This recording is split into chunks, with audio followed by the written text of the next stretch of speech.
Lá está, a minha próxima questão é acerca do Código Penal. Acham que o Governo deveria tomar medidas mais drásticas a nível de Código Penal ou acham que o tema é demasiado delicado e que já há ações que para se aplicar específicas para o que acontece, não é de ofensa, mas acham que deveriam ter medidas mais diretas para o bullying? Cláudia?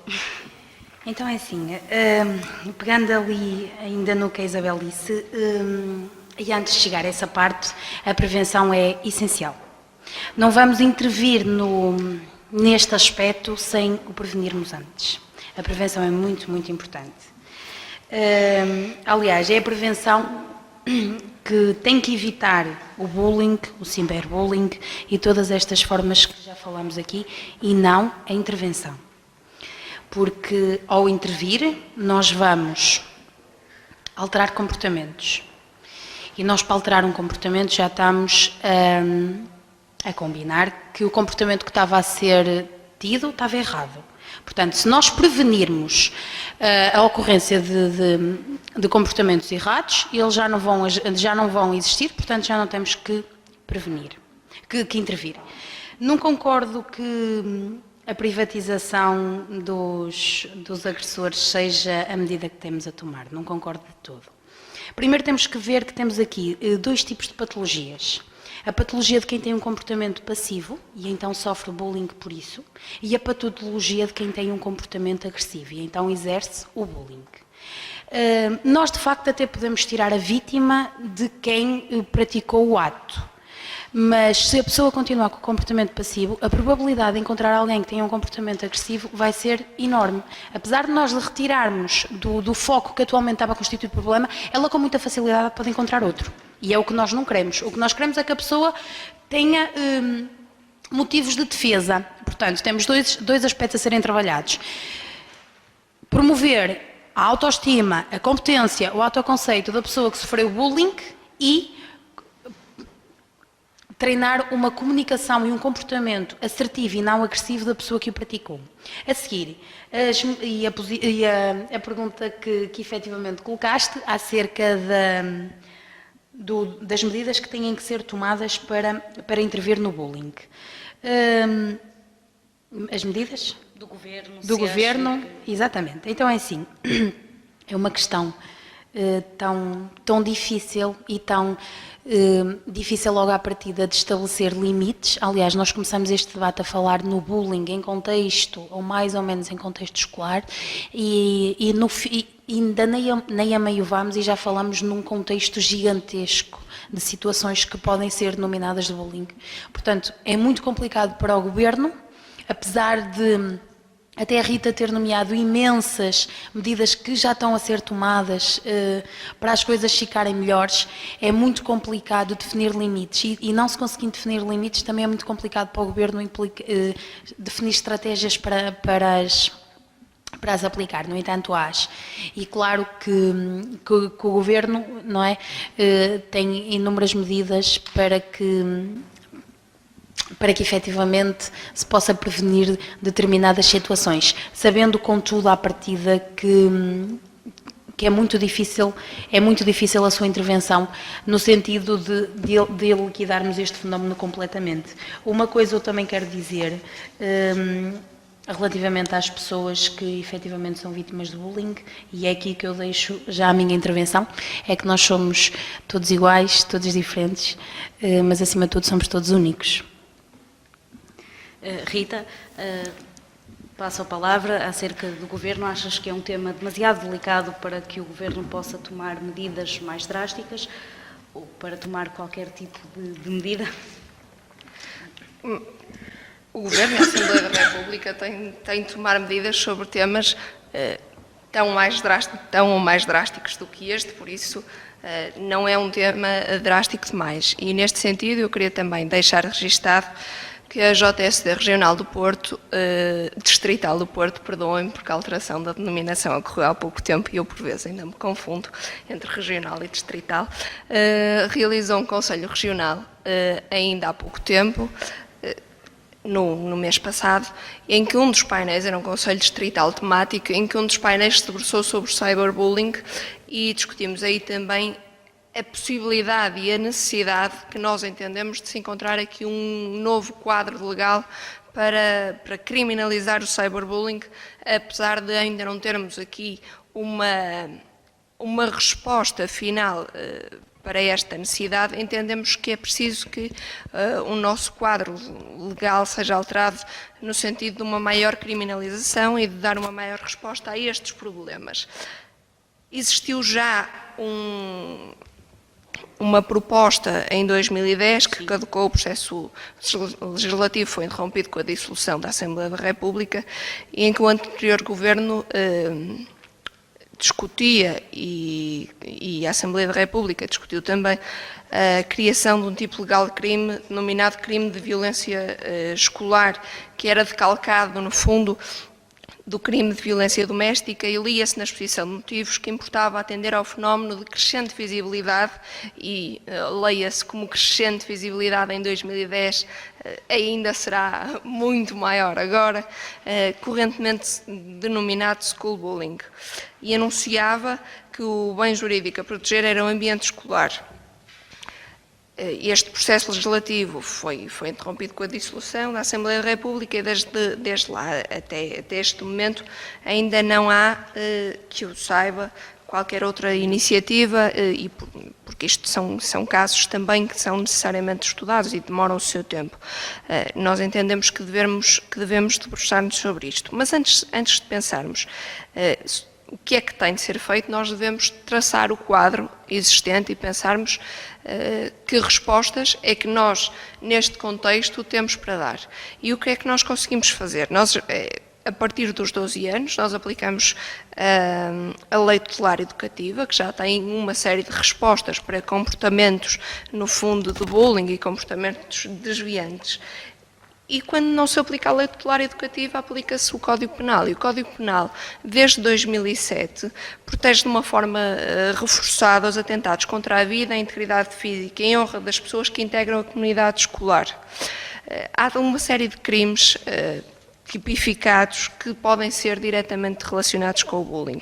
A importunação sexual, a devassa da vida privada, gravações e fotografias ilícitas, a discriminação racial, religiosa ou sexual, as ofensas à integridade física, as injúrias, a difamação, e todos estes crimes nós podemos, dentro deste quadro, dar aqui uma resposta ao que existe neste momento. Mas antes disso, é preciso que tenhamos também interiorizado que a Lei de Proteção de Crianças e Jovens em Perigo prevê um princípio da subsidiariedade, que nos diz que a intervenção só deve ser efetuada sucessivamente pelas entidades com competência em matéria de infância e juventude, pelas comissões de proteção de crianças e jovens e, em última instância, pelo Tribunal. Ou seja, a resposta deve ser em primeira linha e, se for suficiente, dada pelas escolas. Se não for suficiente para acautelar os direitos do menor, do agressor, do ofendido, no fundo, aí é que o processo, e tratando-se de matéria criminal ou de matéria que possa ser enquadrada na Lei Tutelar Educativa, aí é que poderemos encaminhar para outras instâncias.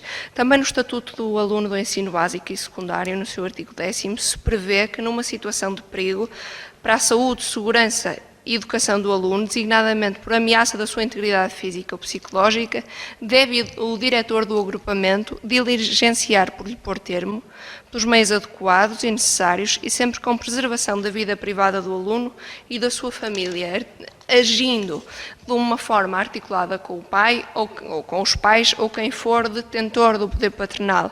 Se a escola estiver impossibilitada a dar uma resposta, então aí sim deve encaminhar para a Comissão de Proteção.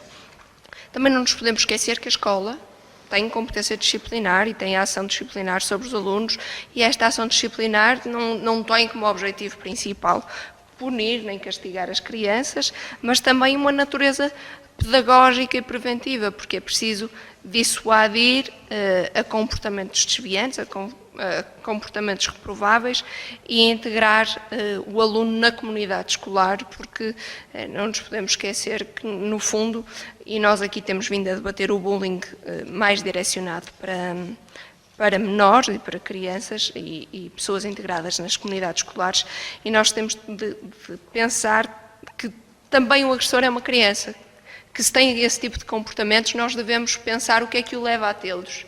E muitas vezes, por muito que nos custe, o agressor tem de se ter também visto como uma vítima, porque não é normal que as crianças tenham esse tipo de comportamentos e nós devemos procurar a raiz dos seus males.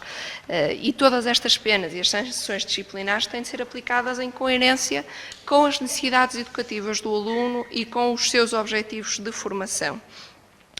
É importante, eu entendo que nós devemos, que o quadro legal do bullying tem de ser reforçado, tem de ser estudado, tem de ser debatido e aprofundado para que toda a gente perceba que os seus atos têm consequências e que se podem queixar porque as pessoas serão punidas com isso, mas é preciso que esta vontade que todos nós temos quando vemos esse tipo de vídeos, quando vemos vídeos como temos vindo ao longo dos últimos tempos, de crianças a serem agredidas, de crianças a serem amarradas a postes e viu-se ainda recentemente uma criança que foi amarrada a um poste e lhe tiraram fotografias sem roupa, crianças a serem agredidas, quando todos os outros colegas o estão a ver impávidos e se conformam com aquele resultado da conduta do agressor, que a todos nos repugna, é importante que essa vontade de os punir e a vontade de criar novos crimes, no fundo, não nos distraia da imprescindibilidade de uma ação preventiva, porque isso todos nós podemos fazer. E é esta capacidade que nós temos de ter e, no fundo, no contexto socioeducativo e no contexto do sistema educativo e da sociedade e também integrados nas nossas comunidades, de respondermos adequadamente tanto às expectativas dos jovens como às expectativas das famílias que precisam do nosso apoio quando têm crianças nestas situações, porque eu suponho, e só suponho porque não me consigo colocar nesse papel, qual é a dor dos pais que ainda recentemente vinham pedir desculpas em público pela conduta do filho que agrediu o colega que foi visto pelo país inteiro. E aí um pai deve ser uma dor enorme, porque é o sentir que falhou sem ser culpa sua, porque estes fenómenos são incontroláveis. Nós podemos tentar diminuí-los, tentar acompanhar as crianças e dar-lhe a maior formação possível e instruí-los por forma a que sejam pessoas menores, mas muitas vezes, e durante este processo de formação da personalidade, há atos que nós não podemos controlar. São estes fenómenos que nos devem sensibilizar e fazer estar atentos para que todos possamos agir, reagir e evitar. Isabel, lá está, falaste na prevenção. Concordas com a Rita que medidas legais devem ser reformuladas? Eu aposto novamente na prevenção. A prevenção é importante. E que medidas tomar então para prevenir toda esta situação? Ora, há uma urgência de facto em que se tomem medidas para evitar que o bullying atinja níveis maiores do que aqueles que atinge hoje em dia. O Bloco de Esquerda propôs, em 2010, quando houve a proposta em cima da mesa, o Bloco de Esquerda fez algumas recomendações da lei e apostou exatamente na prevenção. Então há alguns pontos que eu gostava de referir. Disseram que era importante a criação de gabinetes de intervenção escolar, para que de certa forma gerissem este tipo de conflitos. Também propusemos que houvesse a criação de gabinetes de apoio ao aluno e à família nos agrupamentos de escolas e ainda escolas não integradas. Tem que haver uma formação e gestão de conflitos, daqui a importância das campanhas, a formação dos próprios professores, porque a verdade é esta, o bullying não há só em casa, até mesmo na própria escola, os professores dizem, por exemplo, a um aluno, olha, tu não sabes nada, não é assim, e de certa forma isto é aceito perante os outros alunos, porque o professor é uma figura, muitas vezes é um modelo a seguir e vai ter um impacto muito mais negativo. Depois, tem que haver obrigatoriamente a redução de alunos por turma, tem que haver orientações sobre normas de atuação nos casos de violência, é importante a vigilância nas escolas, tem que haver mais funcionários a vigiar os alunos. O Governo tem que ter preocupação nisto, tem que apresentar relatórios, pelo menos semestralmente, sobre esta situação. Tem que haver ainda um reforço de meios e materiais no programa Escola Segura. E penso que passa por isto, ou seja, a prevenção é o caminho mais acertado. Tendo em conta a proposta de lei que se tinha aqui falado, ficou em cima da mesa que a pena de prisão prevista para quem cometesse bullying seria de 1 a 5 anos, havendo uma agravante, iria de 2 para 8 anos no mínimo e o máximo. Ora, isto é um exagero muito mais para alunos, normalmente dos 12 aos 16 anos, que nem sequer são imputáveis em termos de lei penal, por isso não faz sentido, o caminho será mesmo a prevenção. Obrigada. A minha próxima questão passa pelas escolas. Aquilo que se consideram que a posição que as escolas estão a tomar nestes casos, diretamente em casos reais, se é a mais acertada ou se deveria tomar uma posição muito mais de punho. Muito mais a sério? Sim. Então é assim, em primeiro lugar, e porque a Isabel também já pegou nisso, aliás, todas as medidas que a Isabel apresentou vieram, pegando nas tuas palavras, tentar pôr a escola mais a sério. No entanto, ficavam pelo tentar, até porque, vejamos algumas, colocar mais pessoas na vigilância nas escolas. Não é pelo número de funcionários que estão a trabalhar que vamos levar a que possamos prevenir o bullying. Aliás, um episódio que aconteceu agora na Figueira da Foz, eles estavam em contexto escolar, foram 8 crianças que agrediram uma e acredito que aquela escola tenha gente a trabalhar e ninguém viu. A seguir, a prevenção é o caminho mais acertado, aí concordamos plenamente. Desculpa, o caso que houve desse vídeo não foi na escola, foi numa rua pública. Foi numa rua pública. Foi. Olha, então essa eu nem tinha conhecimento. Mas então, mais um motivo para que esta medida não tenha mesmo resultado. Eu falo em contexto escolar, fora do contexto escolar. Pronto, mas mais um motivo. Se mais pessoas a trabalhar iria levar à prevenção do bullying, uma rua onde passam pessoas não foi o suficiente para evitar. Sim. Agora, de facto nós concordamos, de facto a prevenção é o caminho que tem que se manter. Quando nós falamos num apoio, num gabinete de apoio ao aluno e à família, partimos do princípio que aqui já estamos a falar da intervenção, ou seja, como disseste há pouco, infelizmente, e infelizmente mesmo, há mais casos de desconhecidos que conhecidos. E às vezes existir o gabinete poderia só passar por existir o gabinete, como existem as psicólogas educacionais e chegam lá casos de bullying, um número reduzido, porque o maior número infelizmente fica do lado de cá. Então, a escola pode tomar mais medidas? Claro que sim. E passa até, e houve aqui uma parte que é muito importante e também foi referida pela Isabel, na formação em gestão. Esta parte é crucial. Mas eu acho que esta formação não devia ficar só e apenas para a escola, havia de ser estendida à comunidade. Aliás, nós vimos recentemente num programa de televisão que a pessoa é difamada em praça pública, portanto, a pessoa alteram as características pessoais de uma pessoa que anda em contexto escolar, que vem para casa, que toda a gente vai ver um programa de televisão. Portanto, esta gestão de conflitos é esta promoção de competências que eu falo desde o início, esta prevenção que a Isabel também se debate e está completamente certo. Aqui não é fazer medidas para intervir, é fazer medidas para prevenir. Para prevenir explicando as consequências, quer dos agressores, quer das vítimas. mas também algo, uma forma mais abrangente, que a escola já seja o segundo passo, porque a criança muitas vezes quando está em contexto escolar já pratica o ato, muitas vezes até o traz da própria casa, muitas vezes trá-lo do lugar onde mora, portanto já vem com ela, tem que começar antes, tem que começar muito antes,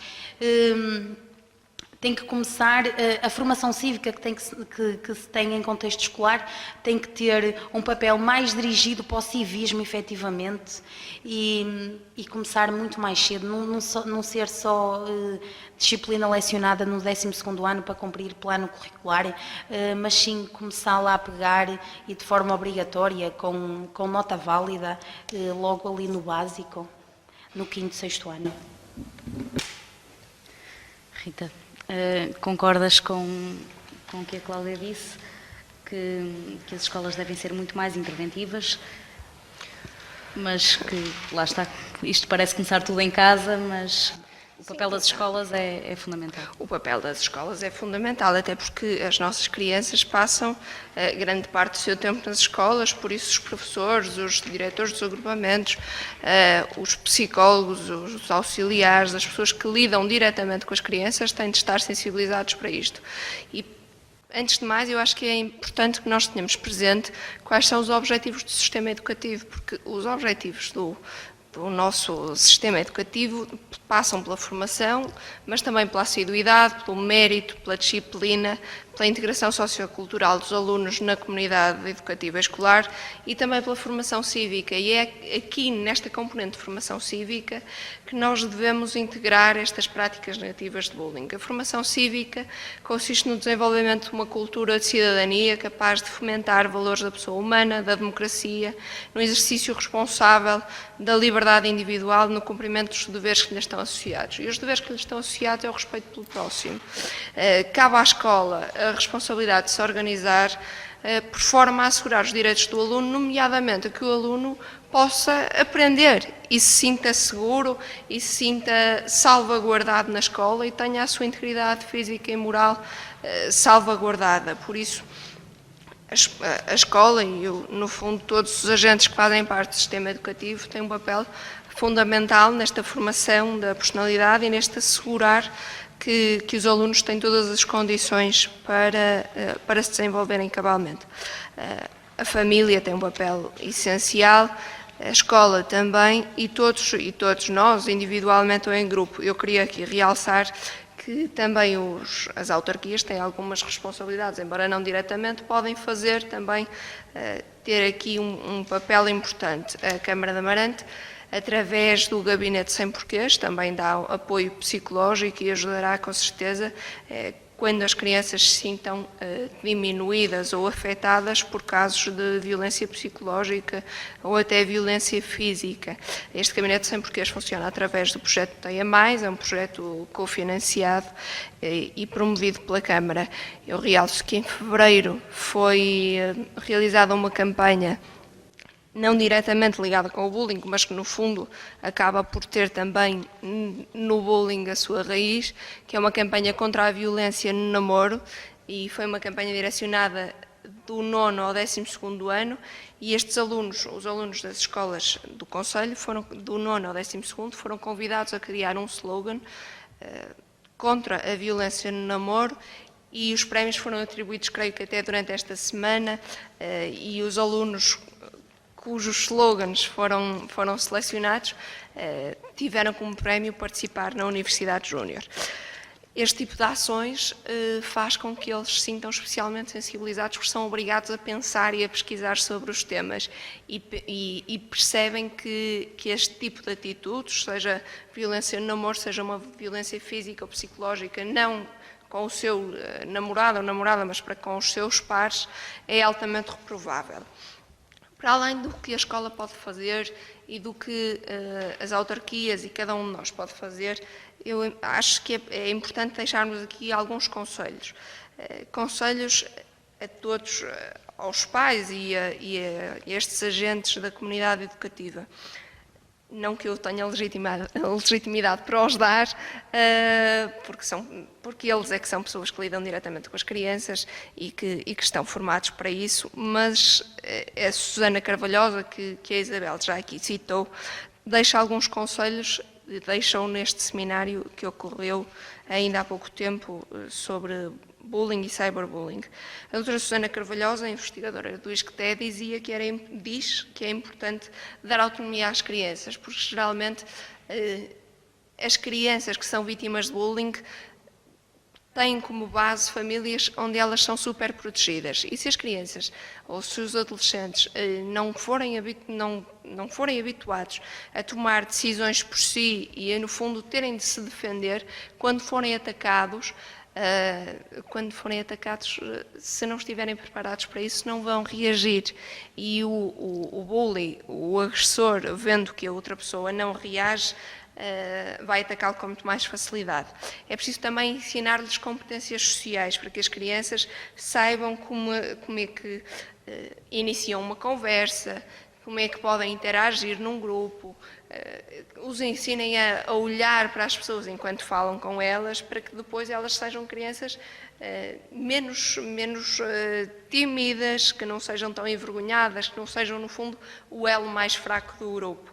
É preciso que os pais acompanhem os filhos, tanto quando eles estão a brincar com os amigos, e por isso convidem os amigos a ir a casa, conheçam os amigos, não deixem as crianças sozinhas por longos períodos, mas saibam exatamente com quem é que eles estão e os controlem, no fundo, dando-lhes espaço para se desenvolverem, para crescerem e para terem as responsabilidades naturais e que são até necessárias para que eles cresçam.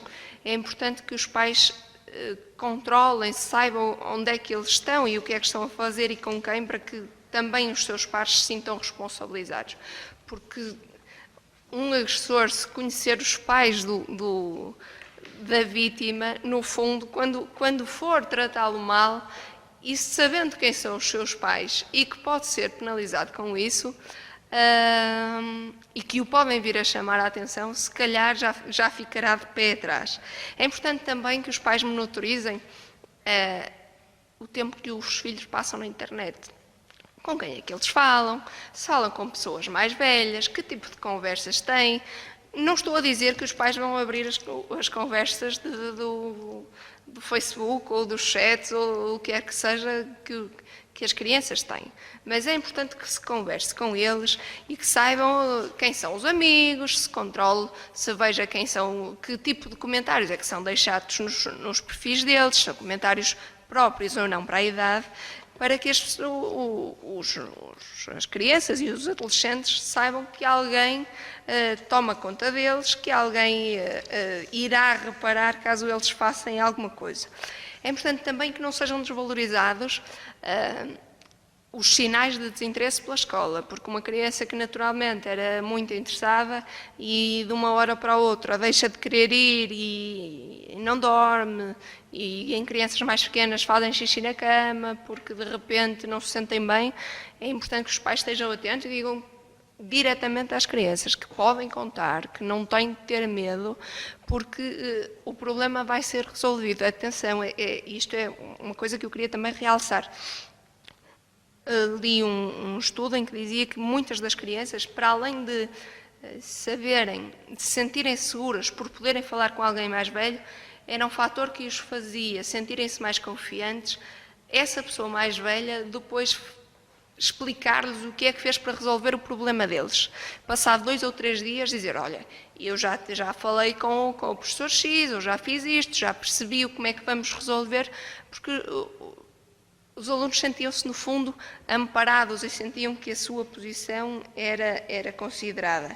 É preciso que os pais estejam atentos a todos estes fatores e estas possibilidades até de depressões e de tentativas de suicídio e para que possam apoiar as crianças e fazer com que elas se desenvolvam integralmente e sejam o mais saudáveis possíveis, tanto a nível emocional como físico, e se desenvolvam harmoniosamente, tendo uma infância feliz, que é isso que todos nós desejamos. Isabel, acabamos de ir ao encontro ao que estavas a dizer na questão anterior. Agora, para finalizar, as considerações finais, é realmente a prevenção aquilo que a medida principal que passa pelo bullying, pelo tema bullying, é prevenir o que aconteça. Já dizia o ditado que prevenir é o melhor remédio, não é? Sim, a prevenção é sem dúvida o melhor caminho a seguir. Tem que haver, a escola e a própria família têm que estar numa sintonia quase perfeita nesta situação. A escola tem que criar um ambiente bom para a criança e em casa tem que se pôr em prática todas as medidas que a Rita estava a dizer. Eu só gostava aqui de realçar uma coisa, e mediante os números que eu apresentei, nós temos que ter consciência das consequências que o bullying teve. Não houve tempo de se falar de que o bullying tem. Não houve tempo de se falar disto aqui, mas sabe-se que o bullying causa uma grande insegurança e uma grande autoestima na criança. Uma criança que foi vítima de bullying, quando for adulta, vai ser muito mais insegura, vai ser muito mais indecisa, e nós temos que pensar que perante estes números e perante todo este impacto, nós estamos a criar uma geração que no futuro vai ser uma geração insegura e vai ser uma geração que por si só não irá ter uma grande autoestima. E quais as consequências e qual a importância que isto poderá ter? Lanço aqui mistério. Cláudia, as tuas considerações finais? Eu também acho que a prevenção é de facto um aspecto fundamental, que temos que promover capacidades e competências de todos, para não criarmos a tal geração, como dizia a Isabel e muito bem, de pessoas com baixa autoestima, com inseguras. E depois também temos que ver que existe o contrário. Se é importante prevenir capacidades, competências, instruir as crianças a acreditar nelas próprias, também é importante, e aqui estamos a prevenir, também é importante intervir quando vemos situações de agressores. Porquê? Porque senão também nos deparamos ao contrário, que enquanto adultos vão ser pessoas que exercem violência sobre a mulher, sobre a namorada e outras formas de bullying que todos nós já falamos aqui, já conhecemos. Portanto, é importante prevenir capacidades e quando deparamos com situações destas é muito importante intervir nos agressores, porque eles também apresentam uma patologia. Rita, passo-te a palavra para as tuas considerações finais. As minhas considerações finais vão no sentido do que tenho vindo a ser dito ao longo deste debate, que no fundo acaba por não ser um debate, mas uma discussão de ideias. Uma discussão de ideias e uma discussão sobre um problema mais que latente, patente na nossa sociedade, porque nós temos diversos casos, tanto estes recentes da Escola de Nelas, da Figueira da Foz, um caso de um jovem em Madrid que se suicidou, casos diversos por todo o mundo de suicídios e de crianças que deixam a escola devido a bullying, e nós devemos estar, e estamos, pelo que me parece, todos sensibilizados para isto, apelarmos a que se continuem a realizar as campanhas de sensibilização que a APAV faz, que o Governo tem lançado, também as campanhas no programa Escola Segura, iniciado já em 1992, que faz também tem um esforço muito grande no sentido de obstar a práticas de bullying. Devemos também sensibilizar as nossas crianças para estas questões e mostrar-lhes que há, no fundo, solução para os seus problemas. É importante que consigamos identificar, agir e denunciar as práticas negativas para que deixe, ou pelo menos diminua ou deixe de existir tanto o cyberbullying como o bullying físico, o bullying verbal e o bullying social. São questões prementes e são questões que nós temos vindo a debater e creio que aqui chegamos à conclusão que todos temos de estar conscientes e todos temos de incutir nas crianças que se podem sentir seguras na nossa comunidade e que podem e devem confiar nos pais e confiar nos professores para lhes resolver qualquer questão caso se sintam incomodados, sem também estarmos aqui a criar um grande monstro à volta do bullying, mas estando atentos. Assim terminamos com um apelo dado à comunidade para que esteja consciente da problemática do bullying e que estejam atentos aos vossos filhos, às vossas crianças e aos sinais que podem aparecer em casos destes. Assim termino este ponto prévio. Tenham o resto de um bom dia.